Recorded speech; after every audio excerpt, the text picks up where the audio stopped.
merci de m'avoir dans votre programme. Ben, je suis très contente de pouvoir parler de cette question. Effectivement, les gens pensent que le voile est une oppression. Ben, ce que je peux dire, c'est de parler de mon propre exemple, de ma propre expérience avec le voile. Moi, je pense que pas du tout. Le voile était un choix pour moi parce que je l'ai mis à l'âge de 24 ans. Ça veut dire je l'ai mis assez tard. J'avais fini mes études, j'avais commencé mon travail et donc là, j'avais eu le temps de faire plus de recherches en matière de religion. Et donc, quand je me suis sentie un peu plus proche et je voulais augmenter en spiritualité, j'ai pensé que le voile était parfait pour moi. Donc, c'était un choix personnel. Et Personne je ne l'ai vous mis a quand mis la j'étais en pression? France, loin de ma famille. Non, pas du tout. Ma famille était au Maroc. Donc, mes parents même étaient surpris quand je suis revenue au Maroc pendant les vacances et ils m'ont vu avec le voile. Donc, ils étaient, tu l'as mis quand? Donc, c'était un choix personnel. Je l'ai mis parce que j'ai pensé que ça me rapprochait de Dieu, ça me permettait une spiritualité meilleure et donc de me concentrer sur moi-même. Donc c'est un parcours personnel que beaucoup de femmes font dans le monde et il y a pas d'oppression vraiment en religion. Mm. Là je parle de ce qui est vraiment l'islam. Mais bien sûr il y a des régions dans le monde, c'est là où l'amalgame se fait et puis l'image négative, il y a des régions dans le monde où le hijab devient un outil politique ou bien un outil d'oppression de l'homme vers la femme et là moi je suis contre ça bien sûr. Ouais, exactement. Alors Et c'est ça donc, que ce n'est là. pas le cas en France. Oui, oui. La plupart des femmes qui se trouvent en France, je suis sûre qu'elles l'ont mis par leur propre choix. La plupart. Et si ce n'est pas le cas, alors là, il faut aider ces femmes-là au lieu de les opprimer. Parce que là, ce que je vois, ce qui se passe en ce moment avec la polémique sur le hijab, c'est que l'oppression vient du sens contraire. Mm. Ça vient de ces politiciens-là qui disent aux femmes voilées, ben voilà, vous voulez un parcours, ça veut dire, vous êtes plus pieuse, vous voulez être pieuse, ben restez chez vous. On ne veut pas vous voir dans la Ouais, société, ouais, on s'arrête effectivement. à l'image de leur voile, on ne voit pas leurs aptitudes ni leurs compétences et on ne veut pas les intégrer, on ne veut pas leur donner la chance de parler. Déjà, l'exemple qui se présente, c'est la dame à l'Assemblée nationale. Elle n'a même pas donné la chance à cette fille-là qui était vice-présidente de l'UNEF, donc elle fait déjà des efforts dans sa carrière, elle aide les autres étudiants et tout, donc on lui a même pas donné la chance de parler et on a vu que son hijab, parce que c'est comme une offense. Ouais, Et ce n'est pas le cas. Donc là, il faut aller effectivement. au-delà des images négatives. Effectivement, alors vous l'avez mentionné, on allait le mentionner d'ailleurs, cette femme Mariam Bouchtou, qui est la présidente, la vice-présidente de l'UNEF, qui a été auditionnée à l'Assemblée nationale et qui, malheureusement, certains députés ont choisi de partir, de quitter l'audience parce qu'ils considéraient que c'était provocateur. Certains ont dit que c'était même provocateur. Qu'est-ce que vous avez à dire par rapport à ça, vous, monsieur Omar? Je vois sourire depuis tout à l'heure. Qu'est-ce que... Non, en fait, c'est un sourire, on va dire. Ouais, bon, après, c'est un sourire de défi. Mieux vaut rire qu'en pleurer, comme on Ouais, dit, hein. ouais, ouais. Donc, en fait, c'est vrai, vous savez, on en parlait justement dernièrement avec un frère. Il disait que, en vérité, aujourd'hui, parce que l'argument qui a été cité notamment, c'était le féminisme, Hmm. au nom du féminisme. Et des féministes qui revendiquent ce féminisme, c'est un féminisme qui date des années 60. Celui qui a mené au Ouais, effectivement. Hmm. fameux mouvement de 1968. Ouais. Et à cette époque-là, ça pouvait être compréhensible. Et d'ailleurs, à partir de ces luttes, il y a eu des avancées qui ont été faites. Mais maintenant, le véritable féminisme, et là on l'a bien entendu avec notre sœur Sarah Saïba, eh bien, il consisterait à défendre celles qui, en leur âme et conscience, veulent porter le voile. Hmm. Surtout dans ce climat délétère où dès qu'un bout de tissu comme elle est visible, eh bien, il y a une guerre rangée Ouais, pour le faire effectivement. tomber, ce bout de tissu. Et comme l'a dit Sarah Sahiba, c'est qu'il y a de nombreuses femmes à qui on ne donne pas la parole, hein, malheureusement. Et là, vous l'avez vu, je veux dire, ça c'est un exemple, mais il y en a des milliers et des milliers. Il y a la grande majorité des femmes musulmanes qui se voilent dans les pays occidentaux. Là, vous avez vu, Sarah Sahiba, ses parents n'étaient même pas en France. Elle ne pouvait pas avoir de pression. Je veux dire, c'est pas quelqu'un qui va venir de dehors et va lui dire de le porter. Elle l'a porté elle-même. Et elle a vu un certain changement aussi parmi certains gens. Alors, c'est intéressant parce que aussi dans les médias, on a aussi cette tendance à appeler les jeunes ou à faire témoigner les jeunes femmes qui ont subi des oppressions, qui ont subi de la pression, parce qu'il y en a. il est vrai, il faut le rappeler, il y a quand même des femmes qui subissent, mais comment dire, c'est une minorité. C'est une minorité. Ce sont des dérives. Voilà, et on n'appelle pas la grande majorité de ces femmes-là. Alors je vais me retourner vers Sarah Chelki Saeba. Sarah Saeba, vous qui êtes au Canada, est-ce qu'il est courant de voir des politiques protester de la sorte, comme ici en France, contre le voile islamique? Comment est-ce que vous définissez la laïcité, par exemple, au Canada? C'est sûr que le voile islamique a fait aussi des polémiques ici au Canada, mais c'est surtout au Québec, parce que quand je suis arrivée au Canada, c'était en 2012. L'année d'après, je pense qu'il y a eu une loi qui voulait, il y avait je pense qu'un parti politique qui voulait adopter une loi contre le hijab, de mettre le hijab dans le voie public pour essayer d'imiter ce qui se passe en France. Ouais. Alors à ce moment-là, on avait parlé avec les politiciens dans le Parlement du Québec et on avait beaucoup de commissions avec eux, puis ils ont laissé tomber cette loi. Mais après, en 2019, ça a été adopté et on a maintenant une loi au Québec, qui est la loi 21, qui interdit les signes religieux aux employés de l'État qui sont en situation d'autorité, comme par exemple les juges, les policiers, les gardiens de prison et les enseignants. Donc, cette polémique existe au Canada, mais je pense qu'elle est concentrée plutôt au Québec, parce qu'en Ontario et dans les autres provinces canadiennes, il n'y a pas ce problème-là. Et l'exemple est qu'on a par exemple une politicienne qui est une députée fédérale qui s'appelle Salma Zahid, qui porte le voile. Quand elle a été élue en 2015, elle ne le portait pas, mais puis après, pour des raisons spirituelles, pour des raisons aussi de santé, elle l'a mis. Et quand elle l'a mis, il y a eu les élections en 2019, elle a été réélue avec un score encore plus élevé. Et quand on lui pose la question, elle dit que moi, je ne vois pas le voile comme quelque chose qui me bloque, c'est juste un choix personnel. Ça ne m'empêche pas de pratiquer mes fonctions de politicienne et de représenter ma circonscription. Il y a aussi plusieurs ministres, dont Jagmeet Singh, qui est un député de la Chambre des communes, qui est de confession sikh, qui est toujours coiffé d'un turban. Et donc, il n'a pas eu de problème dans le Parlement canadien. Ouais. Le problème qui se passe, je pense que ce sont des influences. C'est juste politique. Donc, on essaie d'utiliser la religion comme politique pour essayer d'augmenter les votes pour quelques partis. Ouais. Et j'ai l'impression qu'on est en train de brainwash la société parce que ces lois-là n'existent pas en Ontario. Et là, parce que moi, j'ai habité au Québec pendant 4 ans, puis j'ai habité à Montréal aussi pendant 3 ans. Et là, j'ai déménagé à Toronto et j'ai remarqué la différence. À Québec, les gens étaient beaucoup plus réservés et donc, on n'avait pas l'habitude d'avoir les étrangers, les gens qui viennent d'ailleurs. Et donc, c'est comme si c'est une culture, ça. Donc, il faut la changer. Mais au lieu de la changer, je pense que les politiciens sont en train de la rendre encore plus pire. Ils essaient en fait de fermer les gens, de fermer leur culture. Ils ne sont pas ouverts. Oui, effectivement. Mais à Montréal et à Toronto, où il y a plus une culture anglo-saxonne, je me suis sentie plus à l'aise. Il y avait plus de...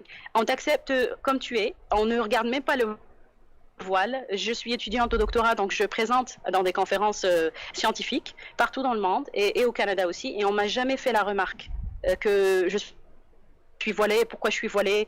Ça me pose aucun problème. Alors que quand j'ai vécu en France et j'ai commencé à le mettre, tout de suite la question s'est posée, est-ce qu'il y a un changement de comportement de la part de Sarah dans le milieu du travail? Et donc on m'a même accusée d'être devenue agressive à cause du voile. Ah ouais. Et on m'a mis, et j'étais consultante en système d'information dans un projet qui se trouvait dans le ministère des Finances. Et là, on m'a mis à la porte du projet parce que ils voyaient que comme quoi il y a eu des comportements agressifs.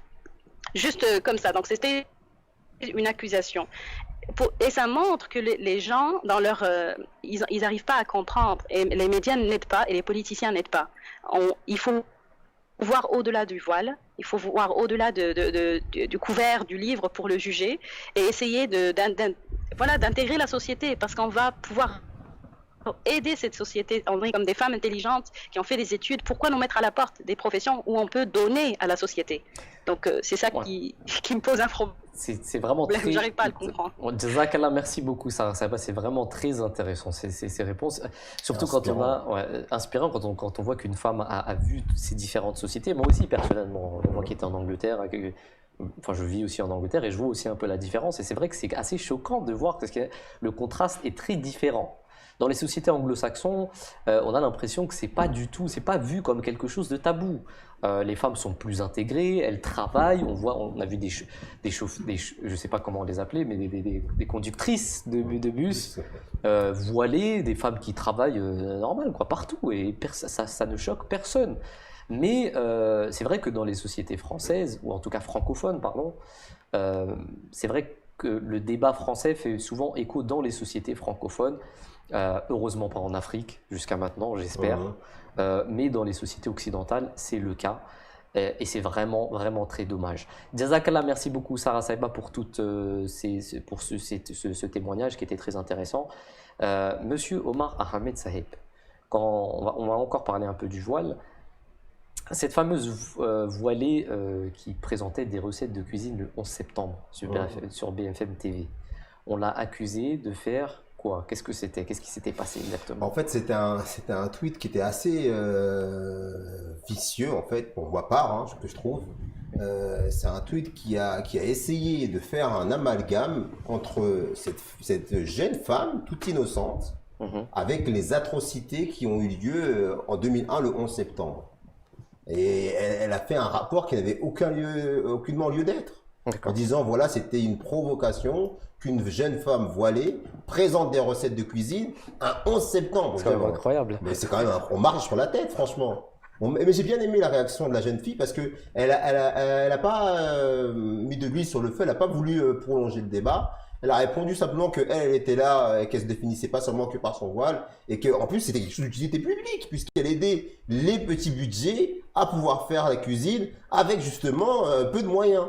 Et là où je trouve que c'est quand même dangereux, c'est de donner du crédit à une personne pareille qui, par ce procédé-là, fait comme si le voile était l'étendard du terrorisme. Alors qu'encore une fois, le terrorisme, le meurtre au nom de la religion, il n'y a pas besoin d'être musulman pour le condamner. Tout le monde. C'est même pas en tant que musulman qu'on doit le condamner, puisque nous-mêmes, il n'y a même pas de débat. On sait pertinemment que l'islam n'a jamais validé, n'a jamais cautionné le terrorisme. Mais le fait d'associer justement un groupuscule qui a commis des actes horribles à une date maintenant qui est devenue symbolique, à cette jeune fille, c'est vraiment quelque chose de, je trouve, inadmissible. Ouais. Et derrière se cacher sur le fait qu'il y a eu des menaces de mort. Mais des menaces de mort de la part de qui? Des menaces de mort d'ignorants. Est-ce qu'on peut même croire que ce sont des musulmans qui ont fait ces menaces de mort? Première chose à condamner, bien sûr. On n'a pas à menacer les gens de mort pour quoi que ce soit. Mais il ne faut pas éluder, cacher la gravité de cet amalgame en disant regardez, il y en a qui sont en train de la menacer. Non, il faut quand même remettre les choses à leur place et dire que l'islam n'a rien à voir avec le 11 septembre. L'islam, c'est une religion qui a 1400 ans, plus de 1400 ans. C'est une religion respectable, qui a apporté, qui apporte encore à l'humanité. Vous ne croyez pas qu'on joue de ça, monsieur Omar? Comme l'a dit Sarah Sahiba, c'est très bien, j'ai bien aimé son témoignage. C'est pour des fins uniquement politiciennes. C'est de la politique politicienne. On instrumentalise régulièrement la religion pour pouvoir détourner l'attention du public, de la société, des véritables problèmes. Car c'est pas le voile qui est responsable de la crise économique. C'est pas le voile qui est responsable de l'épidémie du Covid-19. C'est pas le voile qui est responsable du confinement. Au contraire, le voile, il aide. Voilà. Parce qu'il se couvre là. Non, mais le masque, c'est vrai.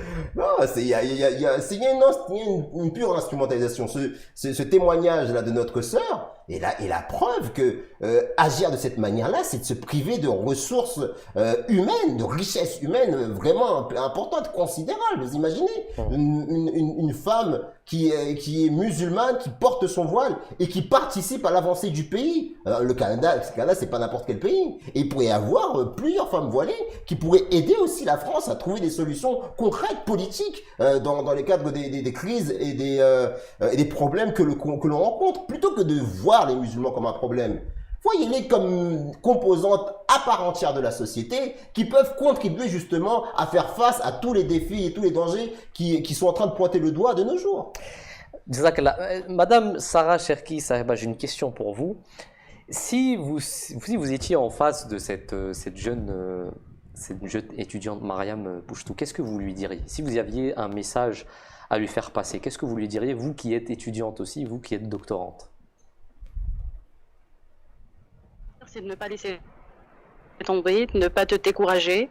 Reste forte. Déjà, on t'a attaqué en 2018 parce que tu portais le voile et tu as été votée vice-présidente de l'UNEF. Elle a été votée, elle n'a pas été choisie. Donc, déjà, il y a eu un choix de la part d'une communauté d'étudiants, de cette étudiante-là. Donc, ça montre qu'elle est exceptionnelle, qu'elle a des qualités vraiment exceptionnelles. Donc, moi, je lui dis, continue, et tu es notre modèle. Et je pense que quand elle est venue à l'Assemblée nationale pour donner son témoignage par rapport au Covid-19, ça montre qu'elle a une aptitude à donner, ça veut dire qu'elle a une valeur ajoutée dans cette société.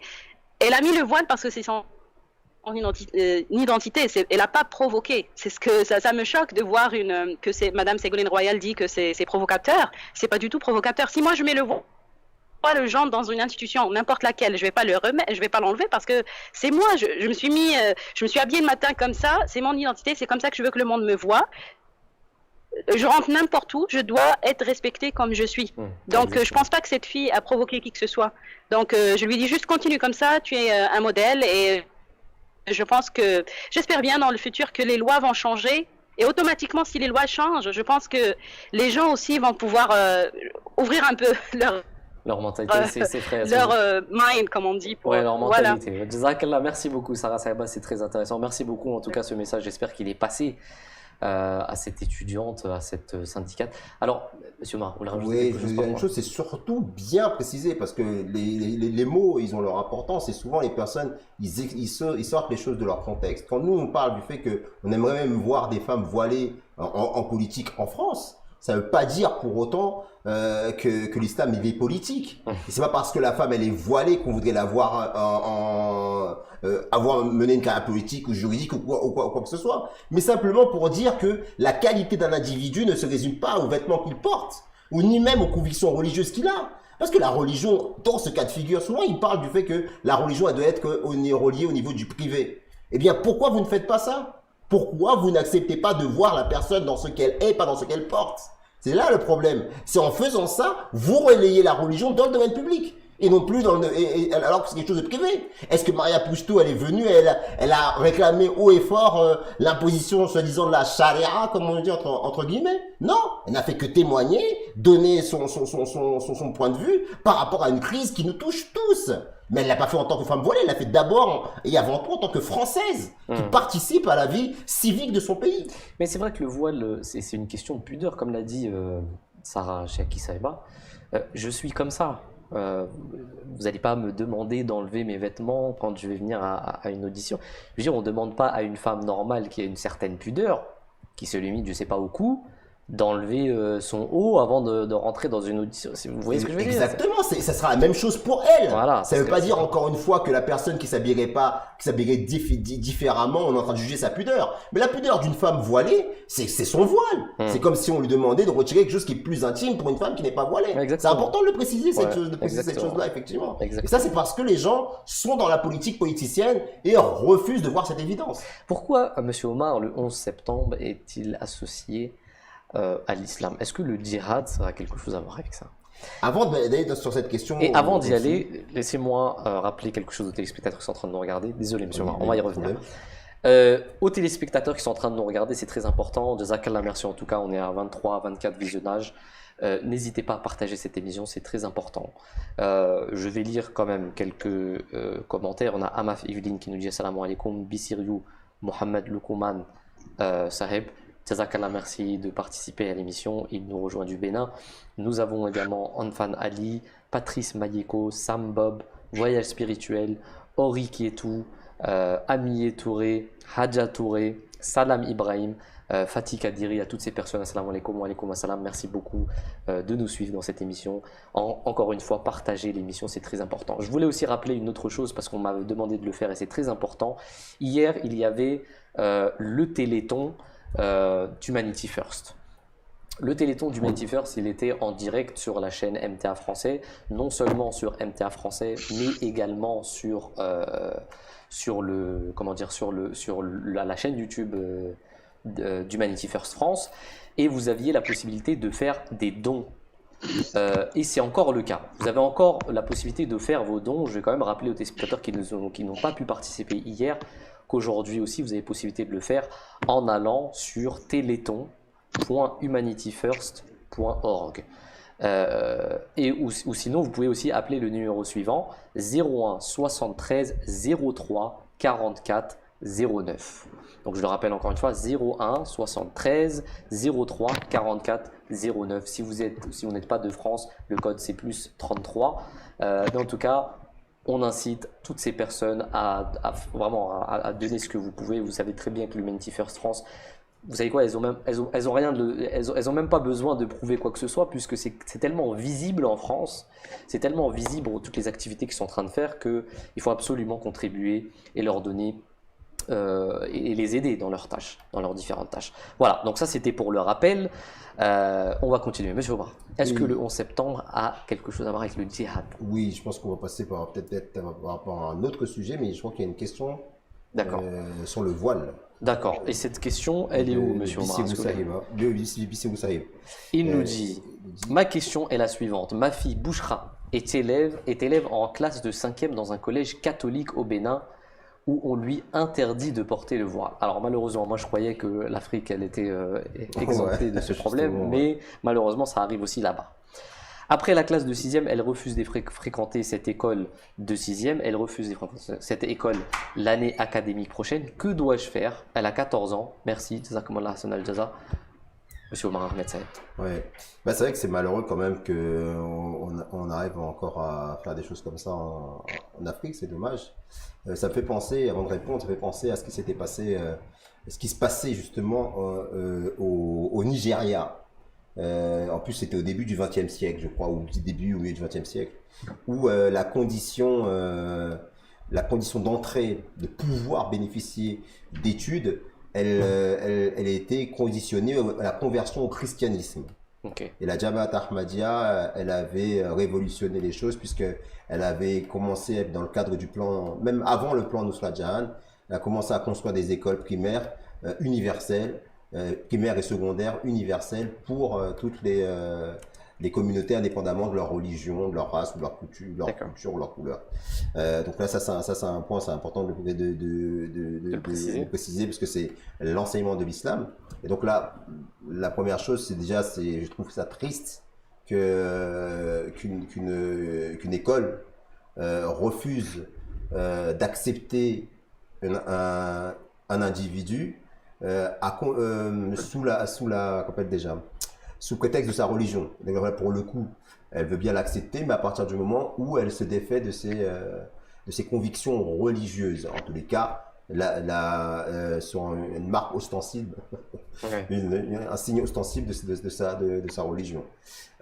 Et ça, je trouve ça dommage. Même si effectivement c'est la même chose ici en France, ce sont les lois, on ne va pas revenir dessus, mais on trouve aussi que c'est dommage qu'ils le fassent ici en France. Maintenant, il y a deux choses qui peuvent se faire dans ce cadre-là.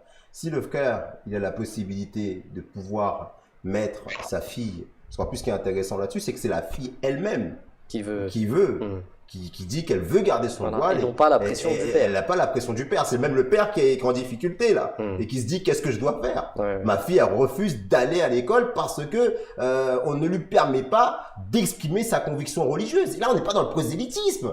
Ceux qui parlent de prosélytisme sont des personnes qui ne connaissent pas, qui n'ont pas l'expérience de la foi. La foi, c'est quelque chose qui fait partie de la conviction profonde, intérieure de la personne. Morale. Ouais. Et que lorsqu'on met une pression pour faire en sorte que cette personne se départisse de cette foi-là, c'est comme si on lui mettait une pression pour qu'elle se départisse de son identité. C'est ça que il faut qu'ils comprennent. Il n'y a aucun prosélytisme là-dessus. Donc maintenant, dans ce cadre-là, si la sœur et si le père a la possibilité de la mettre dans une école qui respecterait justement sa conviction Et il peut le faire, c'est totalement tout à l'honneur de la fille et de la famille de faire cela. Si elle n'a pas, si elle n'a pas justement cette possibilité, si cette possibilité ne lui est pas donnée, et on sait que l'islam enseigne que l'éducation est une obligation pour l'homme et pour la femme, et comme je l'avais dit lors de la précédente émission, eh bien, faire un moindre mal, et dans le moment justement, dans ce moment scolaire où le règlement lui interdit justement d'exprimer sa foi, d'être, eh bien, temporairement, ne pas se couvrir, mais tout de suite après remettre le voile. Mais encore une fois, c'est quand même malheureux, mais c'est encore une fois, il a la possibilité de pouvoir être dans un espace scolaire où justement les libertés sont respectées, où les convictions ne sont pas jugées, où on va pas cataloguer une personne dans telle ou telle catégorie parce qu'elle porte un bout de tissu sur la tête, eh bien, prendre cet espace-là.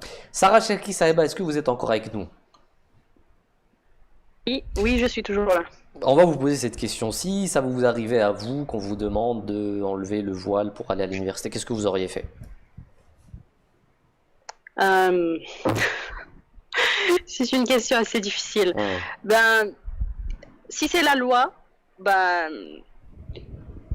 je vais essayer de trouver autre chose à faire. C'est-à-dire ne pas rester ici dans un endroit qui ne me laisse pas m'épanouir. Mais si j'ai pas vraiment le choix et c'est la seule université qui présente la formation que je veux, je vais respecter la loi, mais bien sûr à l'intérieur des murs de l'université. Et puis à l'extérieur, je vais essayer de suivre ma religion. Parce que l'islam aussi nous demande de suivre les lois du pays dans lequel on est. Malheureusement, si c'est une loi qui a été acceptée et on peut pas la changer, on peut toujours challenge, comme on dit, to challenge a law. On peut toujours le faire, mais si on n'a pas la possibilité de le faire, il faut donc suivre la loi. Mais sinon, je vais chercher autre chose si j'ai la possibilité. Mais c'est vraiment un choix difficile de poser la question comme ça après des années c'est-à-dire des années où on se vêtit d'une certaine manière et on se voit d'une certaine manière, on nous demande de le changer, ça fait déjà un choc, c'est pas facile. C'est pas comme un chapeau qu'on enlève et qu'on change chaque jour. C'est comme si je vous dis sortez torse nu. Bah, ça va choquer tout le monde, ça va vous choquer vous-même. Et puis donc c'est très difficile, il faut qu'ils les comprennent, ces politiciens-là qui demandent oui, quand on entre dans une institution publique, il faut enlever la loi, il faut changer les règles, il faut enlever le hijab, et il faut changer les règles à cause de ça. Pourquoi? Ça n'offense personne, ce bout de tissu. Je sais que ça représente pour eux que l'islam, que dans l'islam, la femme est inférieure à l'homme, mais c'est pas le cas. Il faut chercher dans l'historique de l'islam et voir que les femmes jouissent de droits bien avant que les femmes en Europe et en Occident. Bien sûr, il y a des cas comme l'Iran et l'Arabie Saoudite où c'est vraiment malheureux, mais c'est pas l'islam, ça, ce qu'ils font. C'est une politisation de l'islam. C'est un outil d'oppression. Effectivement. Jazakallah, merci beaucoup. Je crois que c'est la chose d'ailleurs la plus sage à faire. Monsieur Omar, oui, je voulais juste rajouter une chose par rapport au cas du frère là en Afrique. Parce que l'Afrique, quand même, il y a quand même un dialogue. Je pense que la première des choses aussi à faire, ça serait aussi de demander à parler au directeur de l'école. Oui, effectivement. C'est vrai qu'ils sont beaucoup à l'écoute. De demander à parler et de demander à parler et savoir qu'est-ce qui motive justement cette décision. Est-ce qu'il n'y a pas de l'ignorance derrière tout ça? Est-ce qu'il n'y a pas justement ce matraquage médiatique mondial contre ce bout de tissu justement qui est à l'origine d'une décision aussi, je trouve, surtout dans le contexte africain, radicale? Et expliquer peut-être la philosophie du voile. Qu'est-ce que le voile représente? Que ce n'est pas du tout politique. Débattre, échanger, dialoguer, informer pour essayer de voir s'il peut inverser la tendance et qui sait, peut-être qu'il finira par changer d'avis, qui sait, on sait jamais. Peut-être que Dieu changera le cœur du directeur. Et Inch'Allah, pourquoi pas. Ça me fait penser justement au calife actuel de la Benaskazis qui avait une belle anecdote à ce niveau-là où il avait réussi dans un cadre un peu similaire, même si c'était pas par rapport au voile, mais par rapport à une pratique islamique, il avait réussi à inverser un peu la tendance, puis il y a eu un interdit, et après un dialogue, après un échange avec le directeur de l'école, il a pu faire valoir ses droits. Donc faut pas hésiter à faire quand même d'abord valoir ses droits. C'est aussi islamique, ça. Le fait d'informer, de débattre, d'échanger. C'est pas de la désobéissance. Partir, voir la personne pour lui faire entendre raison. Et si effectivement, elle ne veut pas entendre raison et qu'on n'a pas d'autre choix, Allah reconnaîtra les siens. Et comme on dit, les actes ne valent que par leur intention. Et c'est une très belle marque de foi que sa fille, justement... On a une autre question, monsieur Omar Ahmed Saeb. Il y a Daniel Soel qui nous dit « Je trouve bizarre que les politiques se préoccupent de religion alors que l'État est laïque. Le voile n'est peut-être pas propre à l'islam, mais à chaque polémique concerne la religion musulmane. » Jazakallah pour ce commentaire. On a une question de Alisha Allah qui nous dit « Assalamu alaikum, wa alaikum assalam. Actuellement étudiante en droit, je suis consciente que je devrais retirer mon voile quand j'exercerai, chose qui me met très mal à l'aise, je crois. Quel est donc le sort des femmes qui font face à cette situation? Quel est le meilleur des comportements à adopter? C'est Omar. Alors, on va en avoir beaucoup des questions comme ça si on continue, tu vois. Je crois qu'on avait un autre sujet, je crois qu'on avait abordé. C'est une question en fait qui, dans l'absolu, là, je pense que Sharky Sahiba ne me contredira pas là-dessus. Je pense, à mon avis, je ne sais pas si du coup je connais pas le Canada, mais dans les pays anglo-saxons, je pense que les personnes peuvent exercer même ce type de métier en portant leur voile. Maintenant, lorsqu'une personne dans ce contexte justement particulier francophone et français, on va dire franco-français, c'est pour ça que sur certains métiers, la Jamaat, elle va encourager à choisir les métiers où elles vont pouvoir respecter cette ordonnance qui fait partie en plus intégrante de la foi d'une musulmane. Donc dans ces conditions-là, je pense que c'est une question, la personne, elle connaît sa réalité. Elle connaît sa réalité et elle sait ce en quoi elle est convaincue. C'est une question c'est une fatwa qu'elle doit prendre d'elle-même et pas de l'extérieur. C'est elle qui doit se dire est-ce qu'elle est prête à supporter au quotidien de vivre sa vie avec cette contrainte-là, qu'on lui empêche d'exercer ou qu'on lui empêche d'exprimer sa foi dans un contexte professionnel. Est-ce que c'est le projet de vie qu'elle a pour elle ou est-ce qu'elle s'en accommodera ou est-ce que c'est quelque chose qui lui est impossible? Et dans ces cas-là, comme dit Allah dans le Saint-Coran, la terre d'Allah, elle est vaste. Il n'y a pas que la France. Il y a d'autres pays où on peut exercer librement en pratiquant sa foi. Mais encore une fois, c'est pas moi qui donne la fatwa.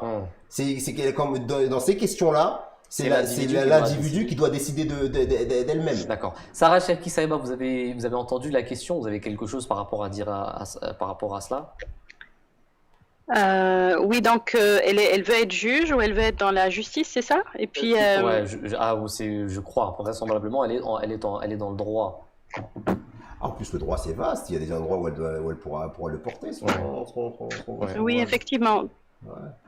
Donc je pense qu'il y a plusieurs choix, comme a dit Monsieur Omar, que si elle peut pas le pratiquer en France, elle peut aller ailleurs. Il y a beaucoup de pays européens, comme par exemple la Suède, où il n'y a pas d'interdiction au niveau de la religion. En Angleterre aussi, il n'y a pas d'interdiction, donc elle peut faire ça là-bas aussi. Mais sinon, je voulais aussi attirer l'attention au fait que le voile, en fait, c'est une modestie. Et la modestie peut être achevée, ça veut dire on peut atteindre la modestie aussi en ayant une apparence modeste. Ça veut dire avoir les femmes vont comprendre ce que je veux dire, parce que être modeste, ça ne veut pas juste dire un voile sur la tête. Ça veut dire autre chose aussi dans les comportements et dans l'habit général, dans la posture générale, comment on est. Et puis il y a d'autres femmes aussi qui sont modestes, qui ne sont pas musulmanes. Il y a maintenant toute fashion qui est appelée modest fashion. La tendance. Oui, donc c'est partout. Il y a des marques qui le font. Oui, c'est ça, une tendance modeste. Donc on peut être modeste. Si vraiment on est obligé, on peut être modeste sans pour autant porter le petit. Bon, c'est le foulard qui va manquer, mais on va être modeste aussi. C'est ce que je faisais quand je travaillais comme consultante, parce que j'avais pas le choix au départ. C'est ce que je mettais. Je m'habillais d'une certaine manière à l'intérieur du travail, et puis à l'extérieur, je mettais juste le voile à l'extérieur. Donc, elle peut aussi être comme ça, mais ça va créer des tensions vraiment psychiques. C'est-à-dire, la personne ne va pas être à l'aise. Donc, il vaut mieux, pour être à l'aise dans le confort et vivre la vie qu'on veut, choisir le lieu où on peut pratiquer notre foi comme on peut. Ça veut dire comme on veut et comme on peut. Très intéressant. Merci beaucoup, Jazakallah, pour cette. Et il ne faut pas oublier aussi une chose, quand dire à nos sœurs qu'elles sont pionnières en fait. Parce c'est notre pays, c'est notre culture, on a grandi ici, on est né ici, et là je parle surtout pour les sœurs